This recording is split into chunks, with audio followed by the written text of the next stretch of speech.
We're on.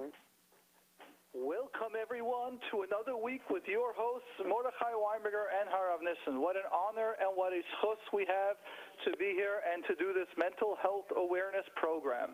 We look, of course, looking forward to having Siyata Dishmaya and to get your calls so this way we can help create the awareness. The number to call up is 718-683-5858, 718-683-5858. And what we would ask is we always have three little requests. Number one, to be aware that this is a family program and families, children above the age of 8, listen to it. So please make sure the questions are family appropriate. Second request is that this is a program that we're creating an awareness. And sometimes people ask how to. Questions like diagnose, what is it, what do I do? And we can create an awareness, but it's not that easy to really tell in a 5-10 minute conversation what you should do. And the last request is to realize that this is a public, means a lot of people listen to these programs. And once you ask your question, to please be aware that your question gets, once it's on, it's on. So we are going to our first caller that we have, Mrs. F. You're on with Mordechai and Harav Nissen. And again, sharing with everyone the number to call to ask your question is 718-683-5858. Mrs. F., you're on. Yes, hello. My name is Mrs. F. And I've been working for the past 10 years, trying to make shalom between people, trying to help people that have had a machlokes in the family, either in the family, between neighbors, between friends. I actually do talk on Chazak. I have a shalom hotline on Chazak where I share some of my stories and where I try to make people aware how important it is to. Beautiful. Okay, mistakenly that we lost Mrs. F. Please, Mrs. F., call again. Some problem with the technical. In the meantime, shall we go to Miss M? Yes, we'll start. Let's go to Miss M. Hi, you're on with Mordechai and Harav Nissen. Hello? Yes, hello. Hello. Okay. First, I want to thank you for the book. Yeah, it was really amazing. I read it, and I was really inspired. It was, really good. Basically, so I read the When Teenage Girl, the nature of it, and I felt like I could really relate to it. It was really amazing, how you put down exactly what my nature is. And I've got a question on it, how so I can... ask you, which nature are you again? Which one did you say you are? Wind. Oh, Wind that's teenage. Beautiful. I just in the Haftarah, more and more, I didn't put it in there in the book, and probably when maybe at the third printing, when it comes out, I'll see if I can work it out with Art Scroll. But in the Parsha, we're talking about now that when Mashiach will come in the Haftarah, about the Ruach Hashem. When we talk about the spirit, like the neshama, it's all mentioned in the ruach, in the wind, the ruach Hashem. It's such a powerful force. It's about dreaming. It's about the spirit, the life, the heart. It's beautiful. It's very powerful. If I would probably, when you look at something, you would see if I could do something a little better or enhance more. I know it was put in there, but I would focus even more on that power, about the koyach of the ruach. It's a very powerful energy, detached, as we say, but still, there's able to look into the future, able to see what's going to happen. It's a very powerful level. Good, I'm glad. We don't have too many ruachs calling up. We have a lot of fires, Aish calling up, that we do have, a lot of mayim. Authors, but we don't have a lot of ruach, so I'm glad you're bringing it up, that concept. Reb Nissen, do you know many ruachs people that you just see they have a wisdom? They have in Yiddish there's a saying, avar to cook, like a farce look, like they just. I never read your book yet, but I want to tell you that tomorrow you're getting it. It's maybe, but as I know, I'm basically 90% ruach. Yes. So, and look at what your ruach has done, Kanai Nahara. I know very well what is in ruach. Yes. Great. So go ahead now. What is your question? Okay, so basically I'm talking about in school now. So in the lessons, I find it very hard. There's, when the lessons don't interest me, they interest me, but I enjoy learning new concepts and in the lessons I like participating in everything, but then when it comes to like memorizing all those details, I just lose it and I give up, and then the score is not very whatever. I want to do well, but then when it comes to all those details, it's very hard. I don't know what to do about all those. I don't know what to do about it. I should be able to do well in school, and not. I should be able to. I should be able to do what I can't. Whatever. I don't know what I think I can't do now. What do you think she's asking? What do you think her question is? What she asked. This is typical ruach. Yes. In a certain way, lazy, and just to avoid all this kind of physical, I would say, obstacle in the way. Why should I put so much effort to memorize and stuff like this? We can do it. I understood the idea. Okay, let's go weiter. This is the ruach. That's what Yes. I say. And basically, yes, yes, the school, they want me to achieve like everyone else, and then I get overwhelmed and with all the details and everything, and I just give up because they want me to be like everyone else, but I'm not. So I don't know. I don't know what to do about it. Well, you are like everyone else. You are. Yes, Rav Nitzan is in the studio so many nights because he has the way he would like it, and he gives up a lot of time from family time. He could be working, as everyone knows how much time, and he's doing program after program, which means that you have a natural inclination to the awareness, to the bigger picture, to helping, to see where things are going, but your weakness is being grounded and solid. And what I would tell you is not only are you like everyone else, you're even more than anyone else. And you got to learn the groundedness of offer of ground. And when you can have the ground, the offer of ground, and you're dreaming of the ruach, the two opposites, then you get to that balanced power. So remember, you're young. And for you, this is the adjustment stage, which Hashem gives you probably another 20, 30 years to get masterful at that. And then you can even be a teacher to others from Hashem till 120. So you're pushing yourself as a teenager that you didn't get it yet. How about you give yourself 10 years to master that? Baruch Hashem, you're able to, let's say, read the book. You understand now it's your nature. You can see in the book the negative sides to that, and you're fitting right in there. And if you continue reading the chapter on Ruach, it's about, please, bring some more offer into your life. Bring the groundedness. Bring the solid. What can I do? I don't believe I can. The teachers believe I could. Then I probably could.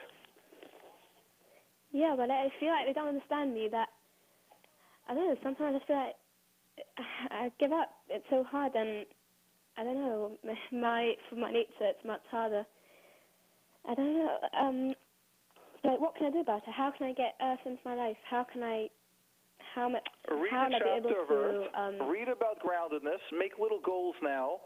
And know that those goals, no matter what's going to have to get done. So you might be up till 5 in the morning, but till that goal isn't done for that day. Having written down goals daily, I've got 2-3 things that's almost a chayk v'layava that I do every single day. And for me, it's so hard that sometimes it could be 11 o'clock at night or sometimes 1 in the morning, and I'm exhausted. No, I just got to complete my little tasks. I could do them up to 10 minutes each of them or even 30 seconds, but I got to do them.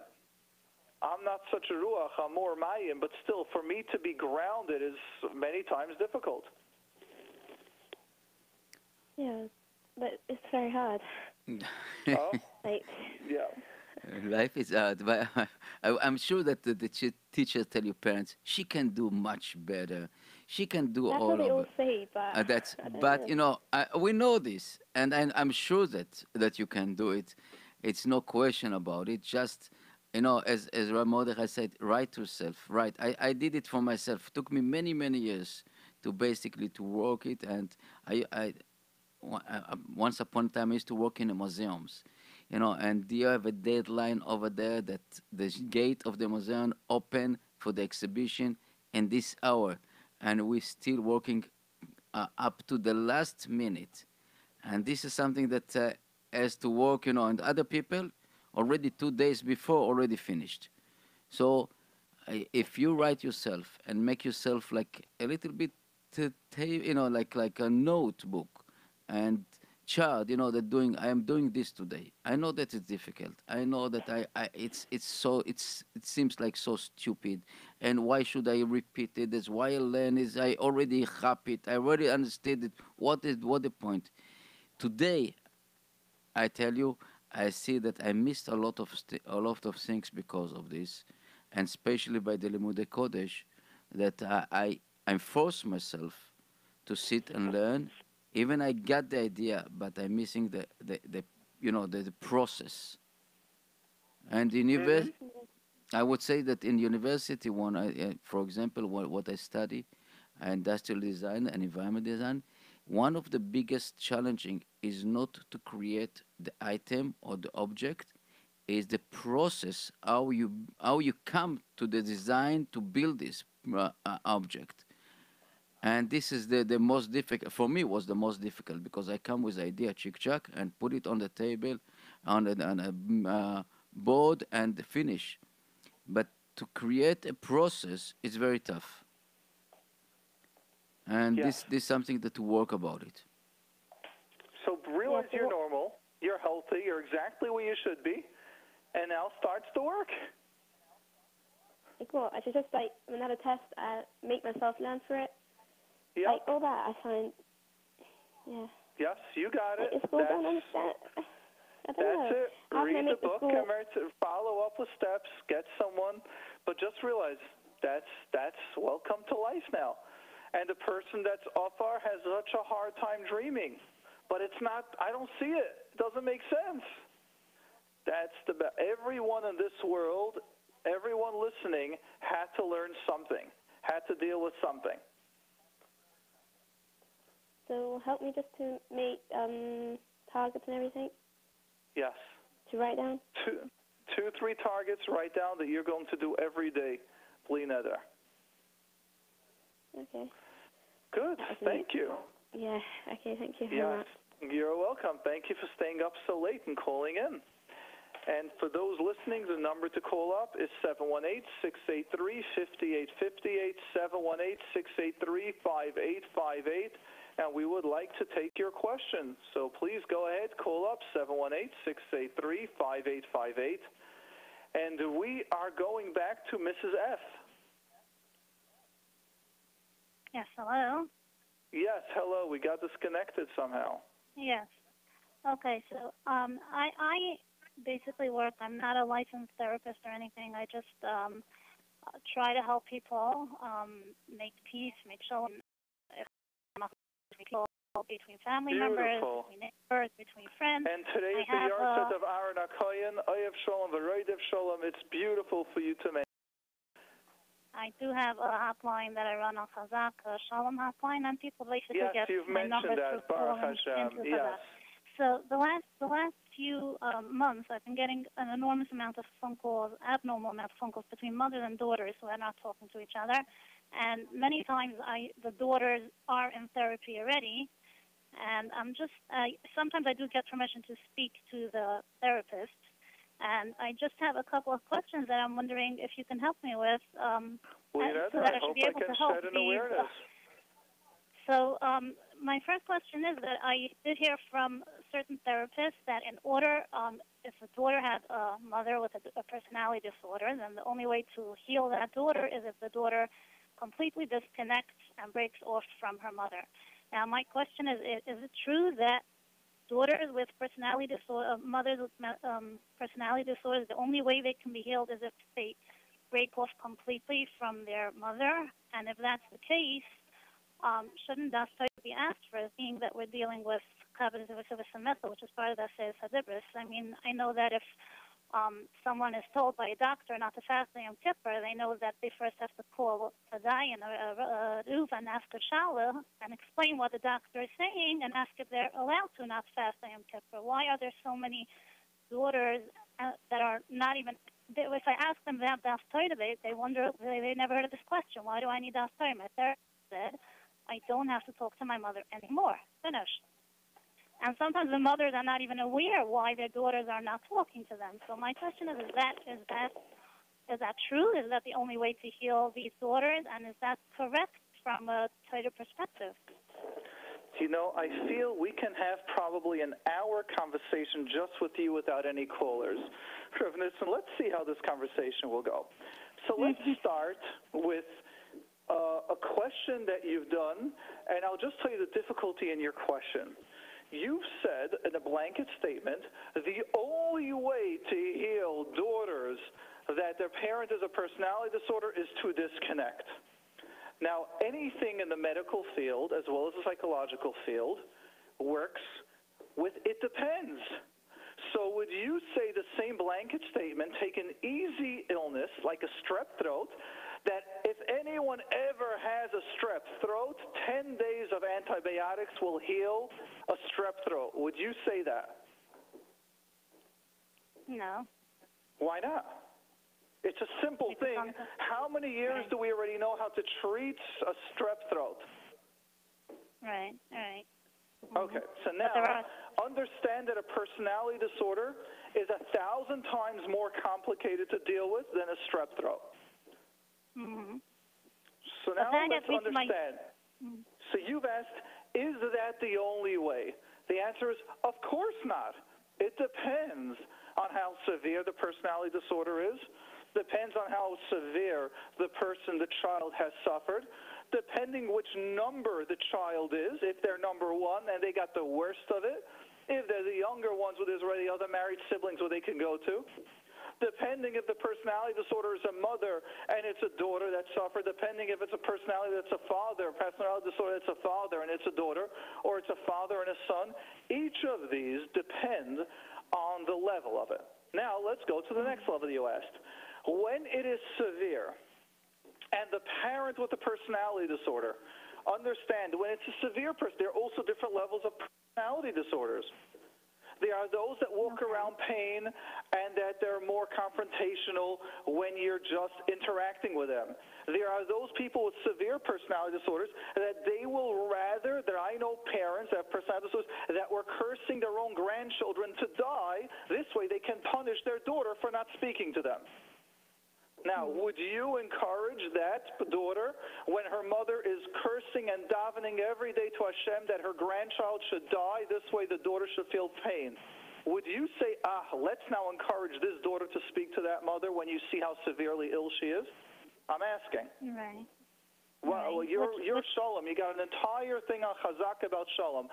Would you say the best thing for this woman that's barely functioning as a mother, as a husband, this mother that's davening her children should die, yes, let's push her to speak. That's Shalom. Would you say that's the best thing? No. Okay, so let's stop a second. Hold on, let's stop. Now, please forgive me for now getting a little bit tougher on you. That is that people share with us therapists things that your hair will stand up. You would not believe it at times how sick some people are. And therefore, many times when Askan or people just share part story, you don't know the full story. Many times, or I say most of the time, those that have a personality disorder are running from one Askan to the next Askan that the family member said, oh my gosh, this is already after 5 years. The next one saying, try to make Shalom. I'm not saying not to make Shalom. I just need you to understand what many of the children are going through, that at a certain point, they already say, I can't anymore. We've tried with 5 different therapists. We've tried 5 different Askanim, or most of the time it's 20 different ones going on for many years. Now, again, I feel the way I'm being put on the side to defend someone to disconnect when we never say disconnect. Disconnect is always last resort, just like when do you use a hospital, when it's a last resort. You don't have doctors saying, oh, strep throat, go to the hospital. No. There's a process. Disconnecting is always the last case. Once you've tried so many boundaries, and the personality disorder has broken almost every rule and every boundary that you've set, that is when you start setting up those rules. Or, unfortunately, when the person with the personality disorder has attacked therapy that this woman now isn't functioning. This woman can't get up in the morning. This woman is screaming at her kids that half her kids are in therapy. This woman is someone that if the husband walks into the house or she calls him 10 times a day, you have to help out, the kids are fighting, the kids are this, the kids are, they're not functioning. And then she speaks to her mother, which starts the guilt. You know, you didn't call me enough. You know, this sister is going somewhere, why don't you go along? Only complaints and kindness. You know, this other einikal is smarter than your einikal. So when we got severe cases, children of personality disorders many times are suffering and they're not functioning, and their parent, because their parent is nebuch ill for so many years that the parent doesn't even know how to give a compliment, that first we need to stop the negative. Then sometimes children of personality disorders might need 2 years of therapy just to build themselves up again. And that parent with personality disorders, which I'm going to leave that for last, says, what are you telling them to change? Before you're worried about the children for disconnecting, because we're always worried about the victim, about how we're attacking the victim. How about we send the one with a severe personality disorder to be responsible, saying, you know what, for 40 years you've been making this daughter's life pain. We understand why. We know you're ill. We know you went through victim. We know you might have gone through the Holocaust. We know you went through trauma. But now give your kid 2 years to heal. That's all we're asking. We're not saying they don't want you. We're not saying they don't like you. We're not saying they'll disconnect forever. Just give them a little breathing time.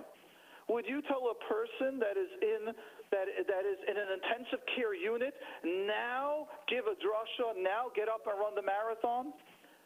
I've dealt with cases where I had to refer them out because they were literally in intensive care unit emotions. And then we start getting the pressure from the parent, but speak and call when the parent is still negative and the parent never worked on themselves. So I'm just explaining. So just let's go to step one. So I just want to explain why in severe cases, not easy cases, not in the beginning cases, not where a parent is negative, but where a parent has unfortunately, not because they're bad, but has done a lot of destruction that now the children, either the husband, it means either the son or the daughter, that they're married for many years and they're not functioning. And that's what we need to do right now. Mm-hmm. But the mother is not even told the reason. She doesn't even know why the daughter is not talking to her. Shouldn't she be told? Okay, let's stop. We'll get there in a minute. Now, let me just give you one more muscle just to understand. Do you know in every hospital, what's the policy when you're doing surgery? Do they let family members in the surgery room? No. No, because right now it's surgery. You can't have the emotions going on. The doctors, the machines are going up, the machines are going down. You can't have all that emotion there. When there is where there's personality disorders, they are stuck. And you need to do, it's a major surgery. And sometimes surgery is 8 hours. And when there are children of personality disorders, I don't want anyone to think if you're a child of personality disorder, you need to disconnect or therapy. It's not. It's depending on the severity. And let's just understand, when the parent says they don't know why, that's practically impossible. It's classic that personality disorders hear what they hear. Personality disorders have black and white thinking. It's very likely that this daughter has told his mother for about 3 years now, with several askanim saying, slow down, compliment. And they don't realize where they're stuck, why they didn't hear it. No one, could you think of any Yiddish child, forget about now therapists, that would one day decide, you know what, Mommy, I'm not talking to you. Does that make sense? Let's be real. Mm-hmm. Do you think a husband is going to pay $150 or $250 to one day just disconnect from their mother? I don't know any Jewish person. I've never had someone say, "Here, I'll pay you money and just get me to disconnect." They're coming to heal. Right, but that gets me to my second question, which I've spoken to daughters that have gone to therapy for different reasons, either because they've gone through a traumatic incident or for social issues or whatever, and the therapist has put the entire blame on the mother, and the therapist is the one that told the daughter, I think your mother has this and this personality disorder, without even ever speaking or seeing the mother. Oh, And jump. I Let see me many, jump over. I see many. Thank you, Rabbi. I cannot. It's, you know what? It's something that's really burning, and I'm sorry that I'm jumping here, and I don't know. I don't know Please. what kind of, we're facing every day the same story. I'm telling you, I got phone calls from all over them. I got a phone call. I got a lady that called. My daughter left me, and she married, and she doesn't even pick up the phone. She doesn't want. She disconnect the phone. She blocked the phone, and I told her, listen. You remember 3 years ago what happened to your daughter? Do you remember what happened 4 years ago to her daughter? Why should she call you back? Why should do it, And it's happened every day, every single moment. And I'm telling you the truth, people has to face reality. I am not great fan of therapists, I'm really not great. But By the way, it's true. I'm the only guy that he likes. He doesn't, listen on his program does not hold too much a therapist.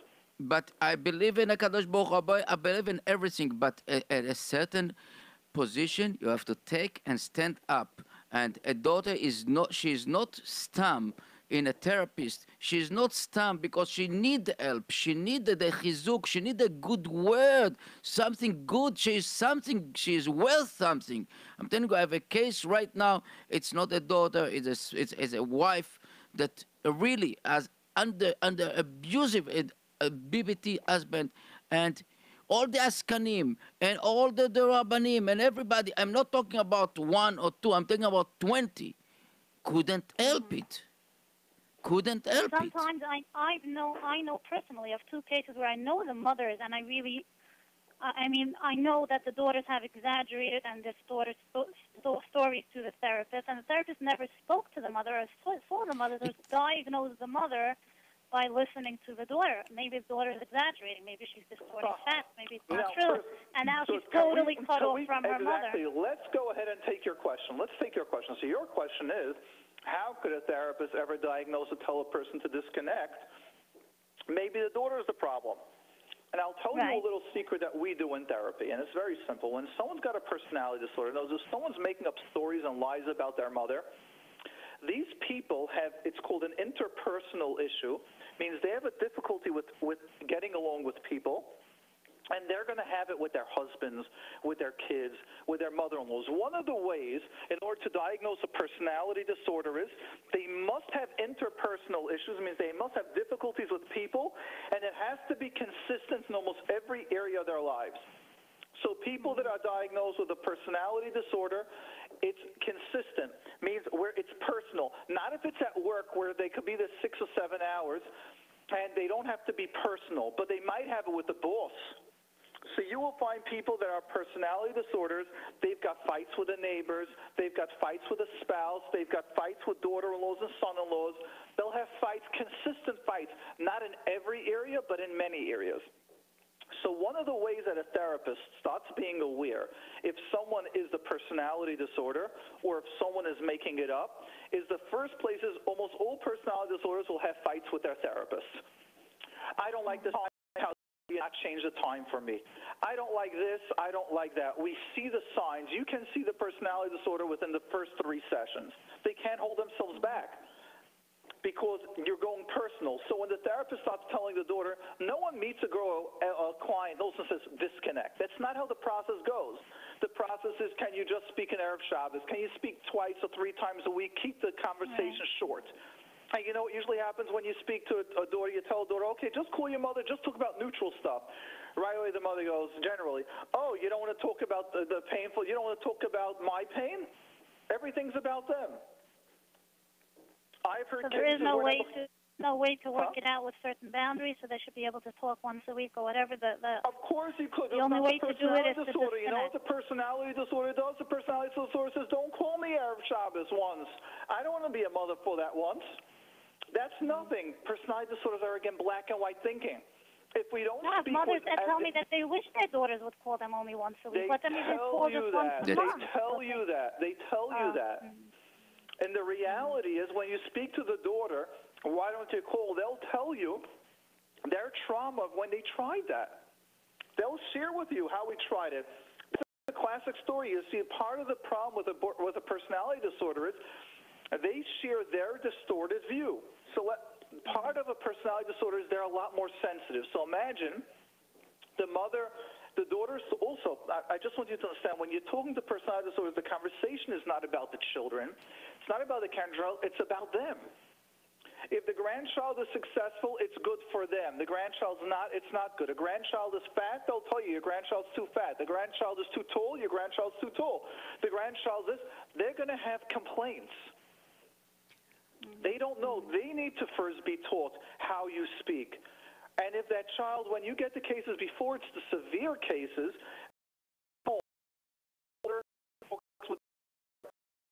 ways you start getting them together is you start having conversations with a third person there.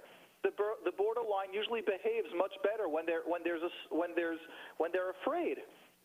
Mm-hmm. Now, I want to give you a lot of credit, and I really want you to know I feel you're bringing up some great points. Point number one is, and this is my belief, I say it all the time on the radio, do not disconnect from your parents without speaking to a Rav.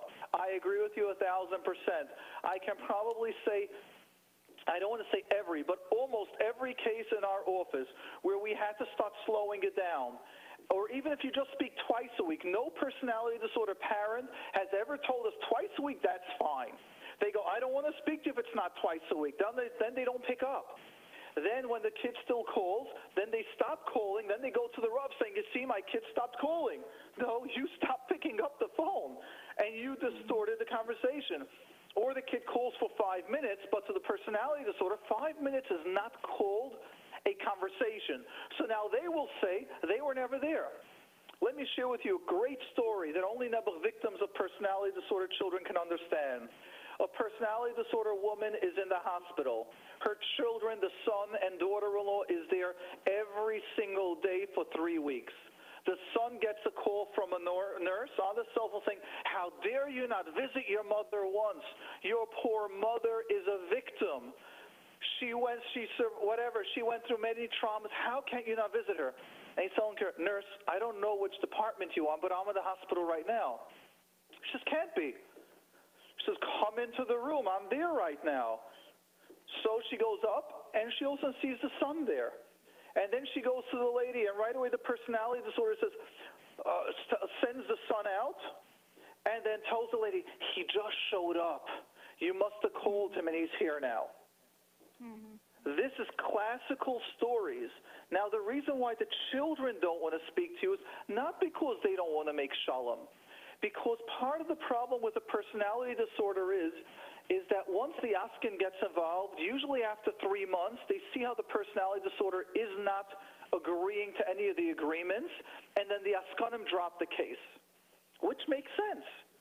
So what happens is this child of a personality disorder has gone through so many askanim that promise everything that when we've got clients and they tell us an askin wants to get involved, I encourage the client to tell the askin as follows. You deal with my mother or my father for 3 months. If you can get them to speak positive, because they're always going to be sharing how negative the world is.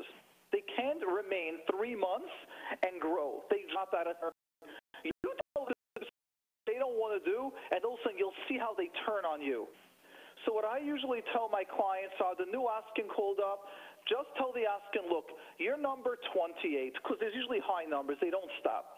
You're number 28. Deal with my mother or my father for 3 months. If you can break through 3 months continuously, speak to them week after week, have them positive, you get there, then call me back. Most of the time after 3 months, the askanim are saying, you're so right. Your mother just wants to, or father just wants to hear they're a victim. They're not trying my positive. They're not saying the tehillim or whatever. They're not doing the goals that we have. They're not leaving the house every day. They're not being positive with the other children. They're still kvetching. They can't let go of this one child that's not talking to them and not focusing on the 5 children that are talking to them. They're stuck nebuch in that prison of negativity. Did you ever ask the mother if she called the daughter once in life? Yeah, the mothers say that they keep on calling. The daughter's not picking up. They don't know why. And many times when I speak to the daughters are telling me that the therapists are the ones that say you are not allowed to talk to your mother. That's why I wanted to just understand. It's the easiest way to blame us, therapists. Yes. Now understand what's happening. So these kids are falling apart. They're not functioning. Do you know how sad it is? Could you imagine a child or mother that doesn't get up in the morning, doesn't cook or doesn't clean, yelling and screaming, high anxiety? They're on medication, but their personality disorder parent isn't. They don't sleep at night. They wake up of nightmares. They hear shouting and screaming. This is what's going on. And what if it's not true? And what if it's not true? If it's an exaggeration? I mean, I personally know of a daughter that has really made up a lot of stories about her mother. I know for sure that they're not. Excellent. Now stop thinking like a therapist. If you have a client, let's say 30 years old, making up stories about that mother, let's think a second. Why would this woman do that? How sick is she right now? She's exaggerating. No, she is exaggerating. She's taking Why would an adult 30, 40-year-old exaggerate? Let's understand. Let's go into the psyche a second. Stop thinking like a therapist. Therapists are looking for causes, underlying causes. Why would a 30-year-old, let's say, woman married, with, let's say, 5 kids of her own, she doesn't want her kids to disconnect from her. Now, based on the therapist's experience, is squeezing it out of them. I mean, she's asking them, did your mother do this? Let me understand what. Rabbi, can I squeeze out of you to go tell me that you hit your kids every day? I want to squeeze it out of you. Are you going to say that? What? What she's saying is that the therapist squeezed out of them things that aren't real. Do you think a therapist... Look, they go for therapy for something else, and something else. The therapist, like, I would say on the mother. Okay, I would say the therapists are not angels. Let's put this.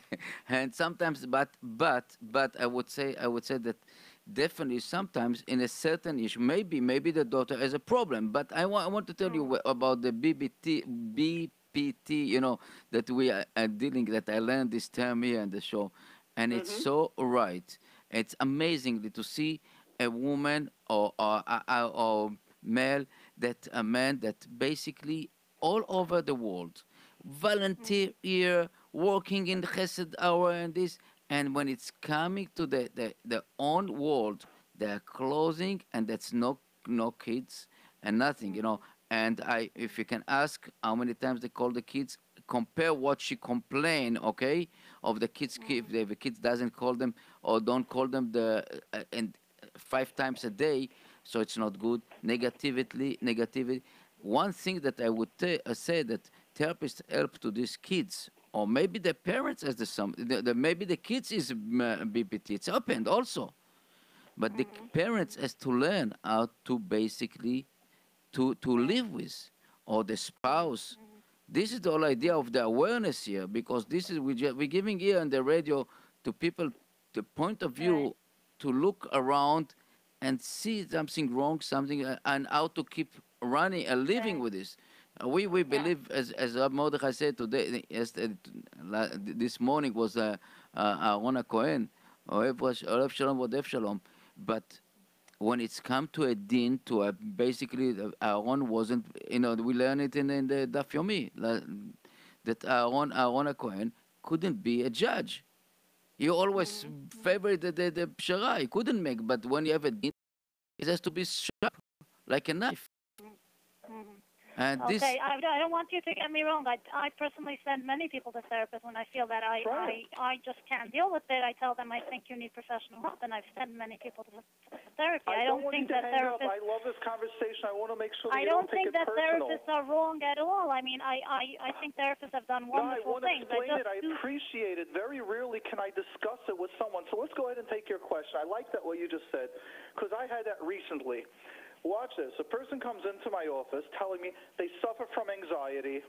They can't sleep at night. They're tense. I ask a simple question. What were you thinking before you got that panic attack? What's the difference? Okay, what do you mean? We wanted to show you there's a link, there's a chain. Our thoughts create stress. Our thoughts can create calmness, certain behaviors, certain experiences. What was going on before? The person tells me, I had a fight with my husband. Okay, fine. That was one time.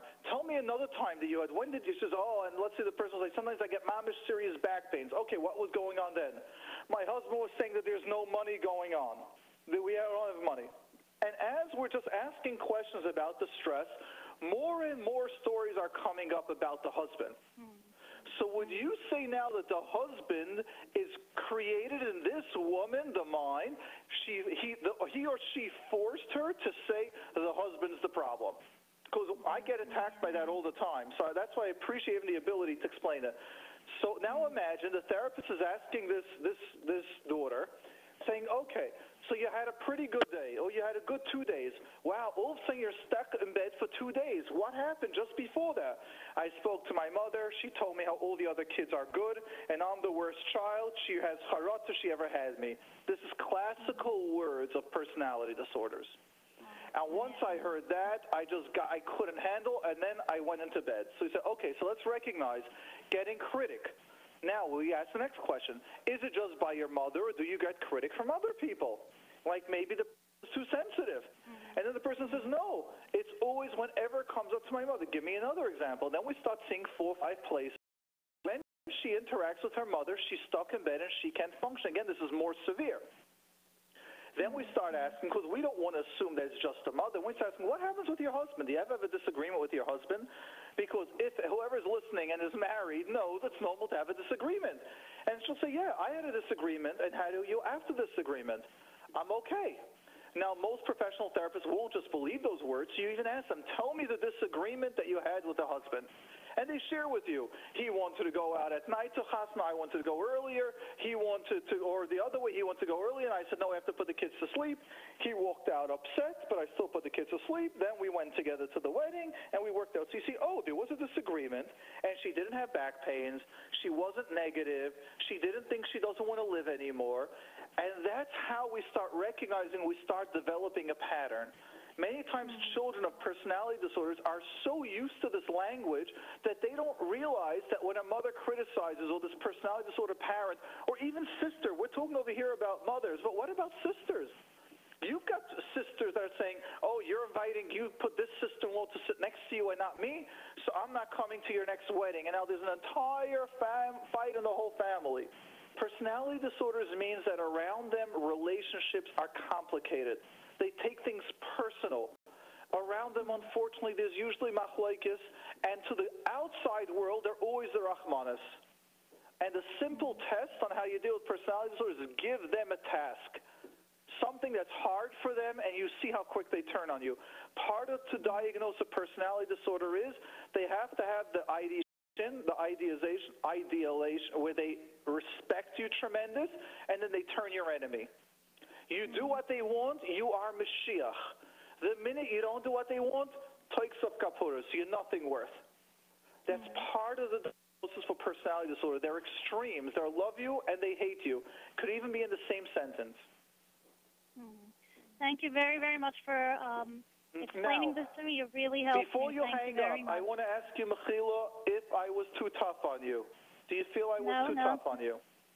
Because I did not thank mean you very to be. much for explaining. And I want to be mechazik you and everyone that is Oyev Shalom, Veroidev Shalom, because we need that. And I even want to be mechazik for you to realize that personality disorders is known in the world till the therapy called dialectical behavioral therapy. It is known as the diagnosis that therapists run away from. Do you know why? Because therapists get blamed for everyone. Therapists do not want to touch personality disorders. It only gives them agnos nefesh. This personality disorder will bashmutz them to everyone in the streets. They'll bashmutz them to every rav out there. And therapists were petrified of them. Until there came a system that, Baruch Hashem, there is a mahalach how to help the personality disorder. But you need to be you need to be experienced working with them. You need to hear the stories. You need to make sure that you don't get caught in the false pity.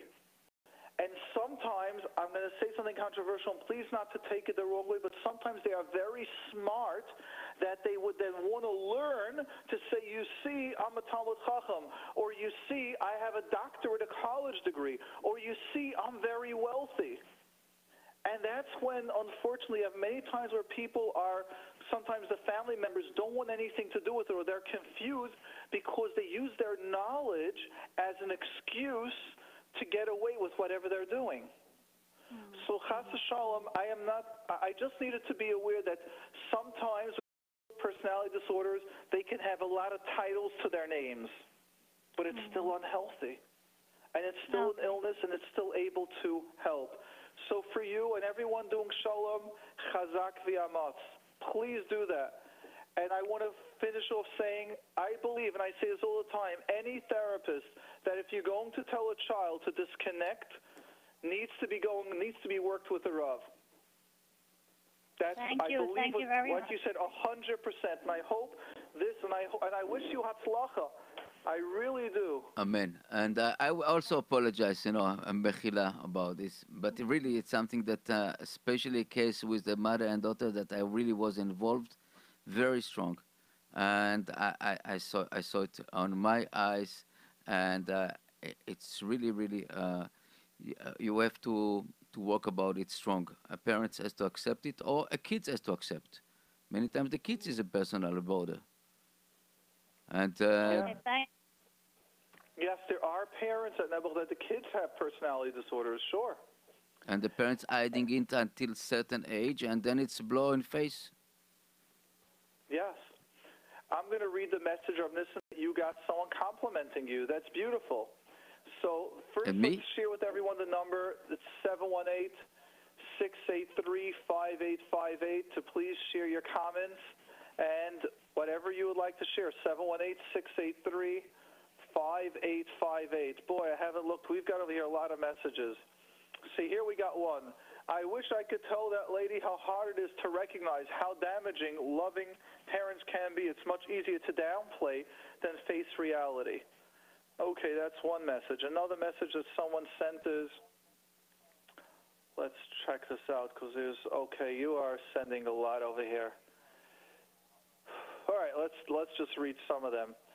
Let's go to one. Hi, good evening. I love your radio show. Keep it up. Thank you, Rav Nissen. I had a beautiful insight today. I realized that when I'm assertive, there's no need for lashon hara.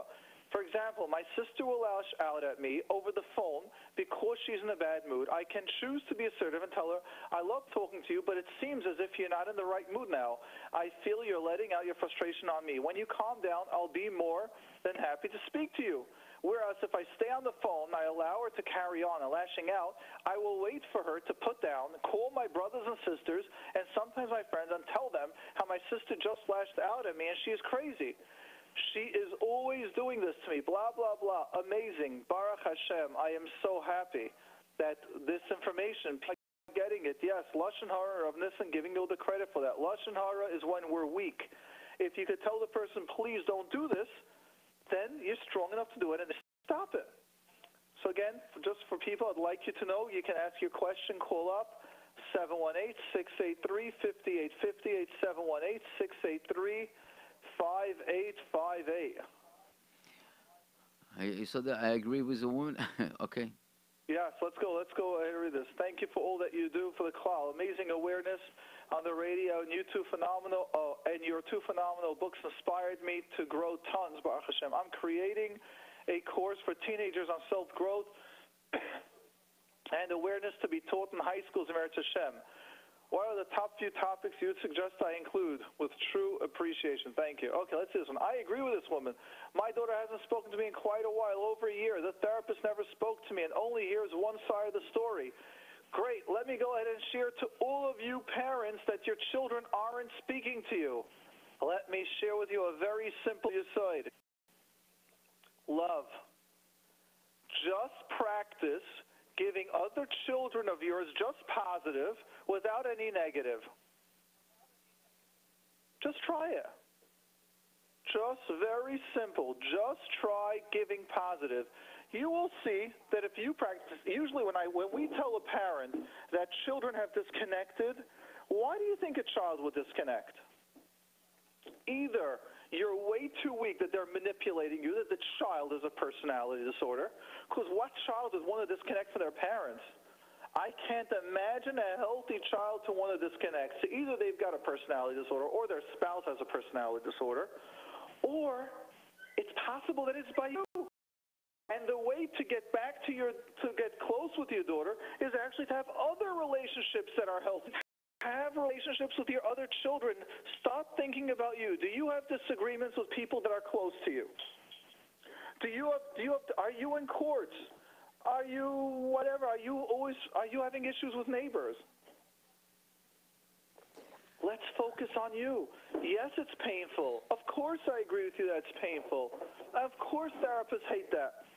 But why would someone disconnect? One person sent the message the other way. I agree. We don't make up stories talking about the children when they said the children's making it up. The proof is in the pudding.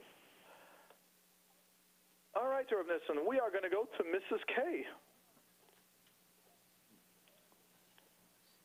Hello, Mrs. K. With anxiety, what could she do that shouldn't go over to the kids?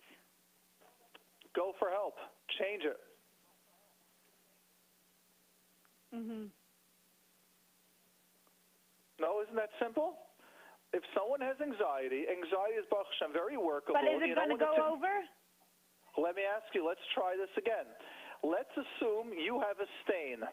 You're holding a cup, and every time you hold a cup, you spill it, and it goes all over your clothing. So now your question is, what should I do that my cup should not ruin all my clothing? What would you say? Take it away. Take it away. Exactly. So that's the same answer. Mhm. Okay, thank you. Does that make sense? Yeah. Yeah, exactly. That simple. Rav Nissen, what would you say if a parent has anxiety and you don't want it to go over to the kids? First of all, it's great that the kids can realize that parents and this guy. Yeah. My tongue is, my accent, but it's really it's great that you know it, and just to say I don't want it. Right. I don't want it. That's it. Kish it out, Right. And make fun about it, So why you care? Why you worry about it? Hakadosh Baruch Hu is looking for us. What is all this stuff, around? Why the door is open? Why the window is closed? Just Hakadosh Baruch Hu is here. We have, as we say, if Hashem lo yishmor, if Shav shomor shomer. If Hakadosh Baruch Hu wouldn't keep the city, we don't have any keeper, So just take out the anxiety and make about it a little bit fun and think about it. It will go away. I don't see any problem. Beautiful. Yep. Okay, thank you. Certainly. And Okay. I got over here one more message I said. There's nothing near exaggeration. It's under-exaggerated. So someone feels that we're under-exaggerating with what is happening. All right. And for those that would like to ask the question again, the number is 718-683-5858, 718-683-5858.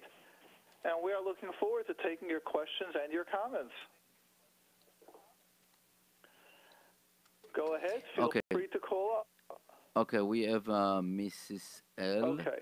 Mrs. L. Okay. You're on. Yes, I got the message. You're on with Mordechai and Rav Nissen. Hi, thank you. I really enjoyed the question just now about the BPD. Whatever, I didn't hear the beginning of the question, but your answer was very helpful. I want to understand.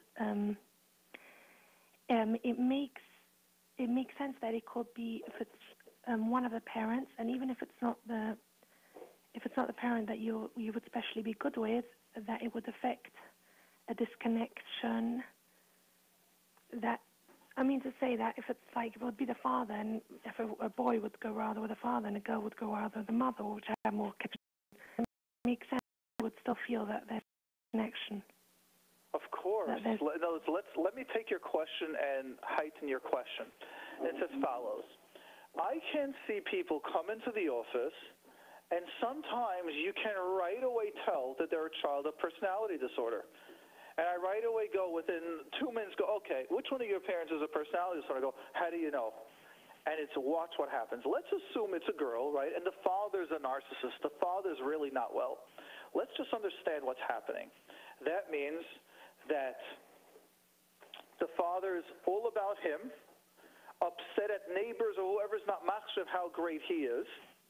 Yeah. He wants to say his dvar tires. He wants to give his long speeches, his long drushes. It's all about him.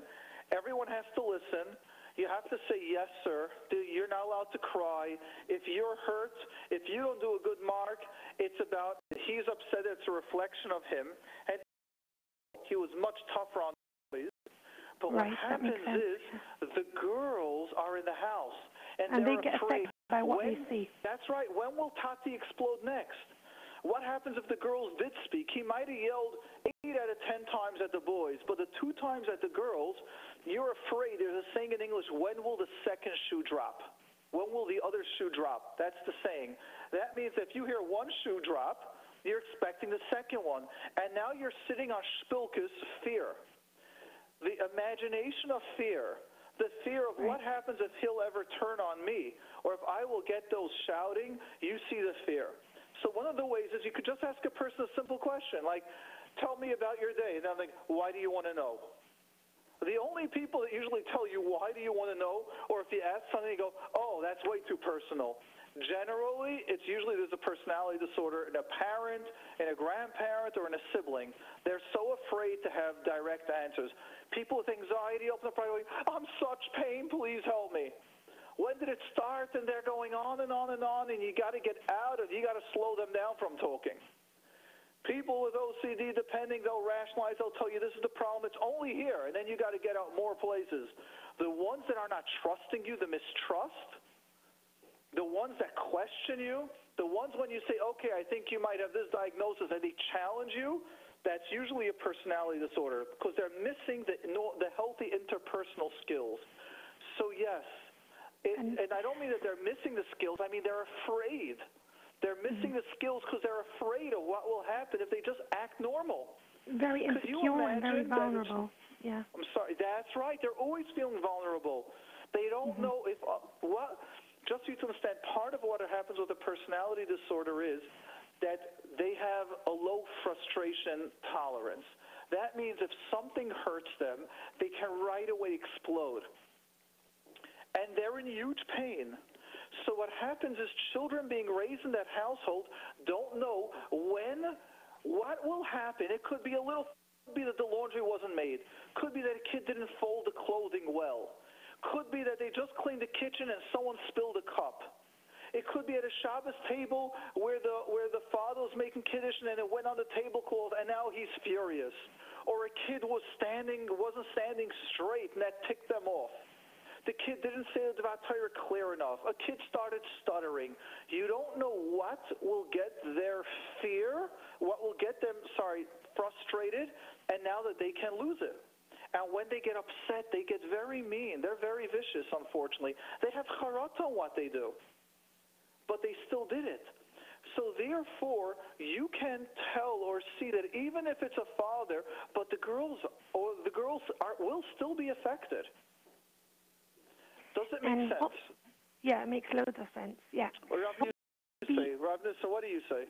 Yeah, 100%. You know, the environment around you, as we know, the whole atmosphere. The atmosphere, and also the body language and something like this. You know, just you don't have to scream and to create a really bad atmosphere. You know, just a frowny face and just bad looking, and that's right. It's something that creates a very big difference on the atmosphere.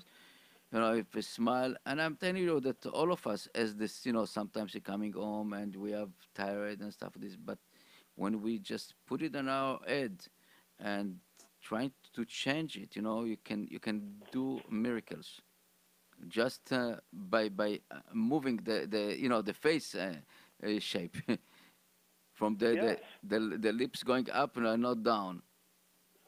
And I want you to know this is a large part of the therapy that we do with children of personality disorders, that we tell them just because someone makes a frown, stop reading into it. You have to teach them that someone could have a frown, and it could be because they just thought about their bills that they have to pay, not about you. Children with personality disorders are on heightened alert. How might someone get upset that I need to protect myself, or I shouldn't get them upset? And this affects them in their marriage. It affects them with their children. Many parents have parenting questions. It's, my kid will get upset. And what's wrong if your child will get upset? You're the parent. They're supposed to be more concerned about you getting upset than you afraid of them getting upset. And when you have that, we usually find out there was something going on in the family where they're afraid to be assertive, or a parent was too assertive or too weak. Again, those are the extremes, and we got to learn to balance. So like Rabbi Nissen said, you see someone's frown up or someone's frown down. What we teach children with personality disorders are ask the person, I think you're upset. Are you upset? And the person will, no, I'm not. And then you learn to actually trust it, because personality disorders, when you tell them, I see you're upset, oh, I'm not upset, and they're yelling and screaming, and they're screaming, I'm in full control, I know exactly what I'm doing. No, but when you're dealing with healthy people, and the person says they're not upset, we need to teach children with personality disorders to actually believe their words. And if someone is upset, they'll tell you, I am upset. This is all part of the skills that they have to learn how to go through life. They want to ask their rights. See how difficult it is for a child of a personality disorder to tell someone, I want this, to exchange clothing? Do you know how hard it is to go in and tell a grocery, I bought this milk and it was spoiled? Assertive, a lack of assertiveness. That's right. Now you understand why they're petrified. What about the disconnect, about the relationship? There's levels of disconnecting. What's the highest level of disconnecting? Is ignoring, or is there like a balance of being there and sort of switching off? If you can clarify that a little more, what are you referring to? Some people, they disconnect, cut off, or you're still around, you're still talking, but you disconnect. You're just like sort of, you're not connected with what you're doing. If you're smiling, if you're talking to the person, but you're not really there. Yes. That is one level of disconnect. Certainly. It's okay. It's an okay relationship. Like it's good. It's a way of dealing with it. And you might not have that. These are all survival tools. Sure.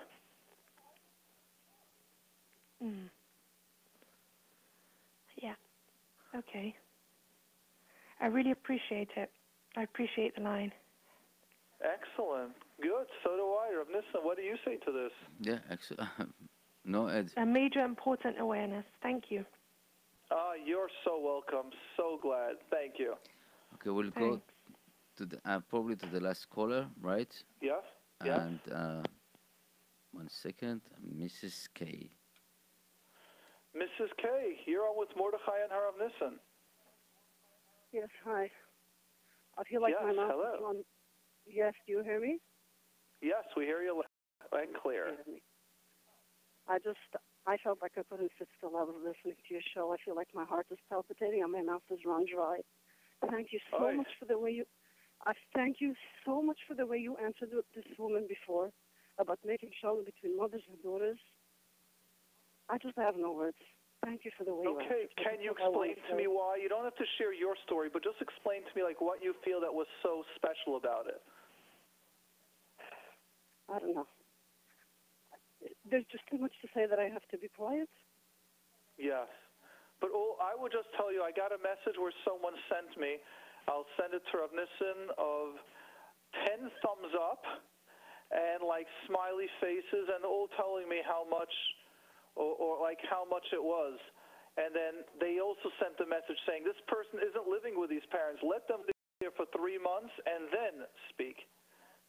So I wonder if you can just share, like just with anyone, not even in details, just some concept of what you would like to say that was so special. Because I really, and that's why I asked her to make sure of this, and did the same thing that Chassan, we didn't want to attack her. She was bringing up a great question. But we also need to understand what's happening sometimes, what the family members are going with, and things along those lines. So would you be able... I'm sure it's late on this line. Line has to finish. There's just too much I want to say. Really, really just too much. Okay, so you just wanted to say thank you. That it meant a lot and it's very important. Thank you, and I don't want to knock that woman down. I'm sure these people who try to make peace and That's right. I believe she gets chizuk. You know how much pain it is? Exactly. And I want to tell you something. For those who understand, no words are necessary. And for those who don't understand, no words in the world will ever make them understand. Yeah, yes. But I'd like to finish off with a little bit of a positive. I've taken now, as I told Rav Nissen, I think we shared it, I took the 5-day training, the intensive training in DBT, dialectical behavioral therapy, more to work with the family members, not with the personality disorder themselves, because we're too sensitive of therapists to work with that. It takes more than that. And I do, Hashem, I'm planning on putting together a workshop. It's going to be probably after Sukkot. I already started working on it to put it together. And just to give the information like this, asking for people to hear, just to understand what the children knows, like we're speaking over and over, and even to learn what are the basic DBT skills out there. So just to understand the process, and also a lot of other stuff I'm going to be putting in about the codependence, but just to understand that there is so much pain out there. And like you said, those that know, no words are necessary. And those that don't know, unfortunately, or fortunately, they should never know. But it's painful, and sometimes they speak, and they might not know.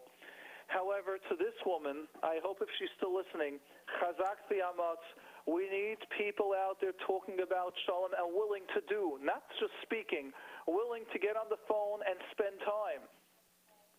Yes. Mordechai, before we finish, I would just want the last text I send you. Let's go ahead. Let me read the, yes. Does it make sense that the person who comes from a BPD household would be dear to challenge a rabbi? That's usually the personality disorder. I won't call them the house. I'll call them the actual one. A personality disorder will challenge the rabbi, yes. Yes. And also the personality disorder would say, who's this Rav? I know a bigger one. I remember this Rav when they made those mistakes. Those are the signs of a personality disorder. Challenging a Rav and questioning a Rav are very different. You speak to a Rav, and the Rav would like you to question them. Let's say ask the Rav, I had a molchik spoon and it went into that. And the Rav says, okay, I think it's kosher. He says, but I did this.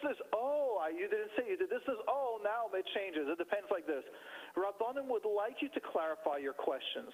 They would ask, of course they ask many questions, but sometimes you might forget a detail.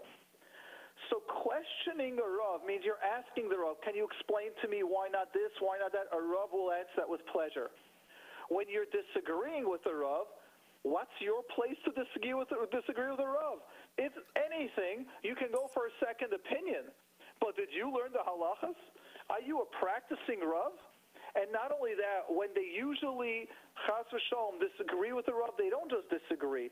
Again, what personality disorders do is they have to remove the entire person as if they're nothing. They'll start this Rav, chas v'shalom, was never even a Rav. And then they're going to start going to the yichus. I remember this Rav's father. And who does he think he is? I know what's going on by his children. Those are usually what personality disorders do. So let's understand, healthy people will ask a Rav. We'll question the Rav. It doesn't fit right with them. You could go for a second opinion. Rav Nissa, what do you say to this? Do you agree? 100%. It's really 100%. And basically, the word dare to challenge a rabbi is not. It's something that you're not challenged. You're just trying to get from the rabbi help. You just write to notes. And if you feel that the rabbi is mistaken, try to, or you doesn't understand you, try to be more clear and more, trying to be more clear picture. To bring example to the rabbi. 99% of the rabbis, or askanim, will understand the position. But in the minute that you challenge them and disagree with them, it's something that you have to look in the mirror and check yourself. Yeah. Excellent. Thank you. Thank you. Thank you, Rav Nissa. Thank you, all the callers, and thank you for those that are sending the messages. And we hope we were able to shed a little bit more light, a little bit more awareness. Thank you, Mordechai, and have a good night. Yes, have a wonderful Hatzlacha. Amen.